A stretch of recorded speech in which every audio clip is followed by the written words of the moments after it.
Welcome back to Another Thing. I'm Larry Menti. We're going to talk about a topic that probably doesn't get enough coverage. That's the rights of grandparents to their grandchildren. Madeline Marzano-Lesnivich is an attorney that deals with this issue. She's out of Hackensack, New Jersey. Thank you so much for being here. Thank you for inviting me. What rights do grandparents have right now?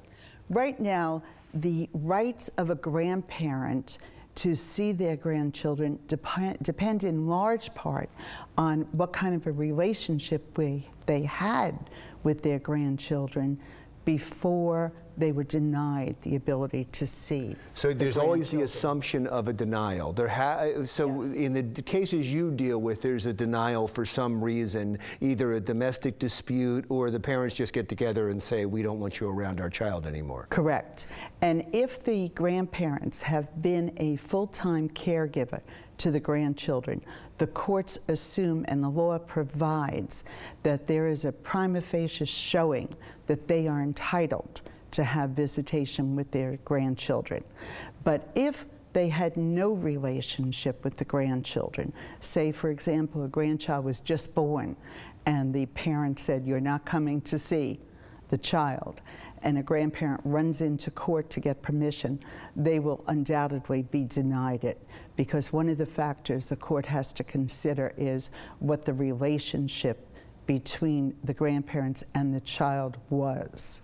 Do parental rights always trump the rights of grandparents? And I ask that question because the world has changed. A lot of times grandparents are the primary caregivers, and sometimes the parent's not around and then wants to reintroduce themselves into a child's life. Does that parent, no matter what their situation was in the past, I'm reversing the situation, yes. If they were not one of the chief caregivers, do they then trump automatically the grandparents' rights? Not really, but they would have the ability to go into court and assert their constitutional right to raise their children or child, and the court would have to examine what's in the best interest of the child. When you're dealing strictly with grandparental rights, it becomes a question of the grandparents proving by a preponderance of the evidence that it would be harmful to the children, the grandchildren, not to be with their grandparents. You don't have that case when you're dealing with parents seeking to re-enter their children's lives. Unless there's a danger to the child, more often than not, the court is going to say, let's have some reunification therapy. Maybe you can't jump in immediately into being with your child because you've been gone for X number of years or you didn't take care of them properly previously. But now we're going to see whether we can reunify you. So you sound as if the courts have, at least in recent history, been sympathetic to grandparents and their rights. They were sympathetic. You know, it has a tortured history because grandparents' rights started out only when one of the parents of the child or children died. And then a grandparent, if denied the ability to see their grandchildren, could run to court and get an application and see a child. Then the law changed in about 1993. And they took out the requirement that one parent be deceased. And you only had to have the parents divorced or living separate. And I would assume that with today's changing nature of a family, that it also would apply to unmarried parents.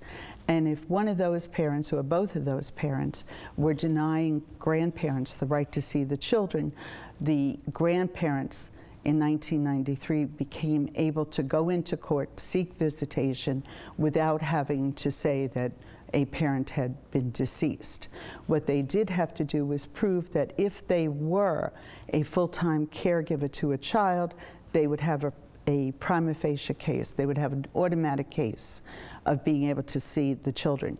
If they weren't full-time caregivers, then they had to prove by a preponderance of the evidence that it would be harmful to the child. And this is the way we started out. That's the foundation you laid for this entire conversation. And I see an inherent problem with that, because if the grandparent wasn't allowed by the parents ever to be involved in the child's life, how do they get around that? Because they're not able to prove then.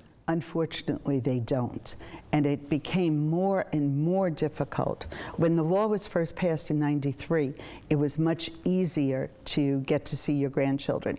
And then in approximately the year 2000, the United States Supreme Court gave the parents' constitutional right much more weight, and all the states really followed that. And then it became much harder. And if you had an incident where you just described, where the grandparent did not have any relationship with the child, correct, through no fault of their own, they would not be given. And that's the case still today? It is. Would you like to see that changed? I would like to see that change, because I do think that children benefit tremendously in most cases from having grandparents, from being involved in their life, from knowing their heritage, and from learning things that parents may not continue to teach. You know, especially if you have immigrant parents and children who were born here, then you have grandchildren who may have no connection to that original heritage, and a grandparent can give it to them. Oh, that's wonderful. And it sounds like the bottom line in all this is, when possible, just keep a good relationship with your children and your grandchildren, and then you won't have any of these problems. Thank you so much for coming in. I really appreciate it. Madeline Marzano-Lesnivich, who is an attorney, and she specializes in this very topic, grandparental rights, who is from Hackensack, New Jersey. Thanks again for being here. When we come back. Children and parents are revolting against too much homework.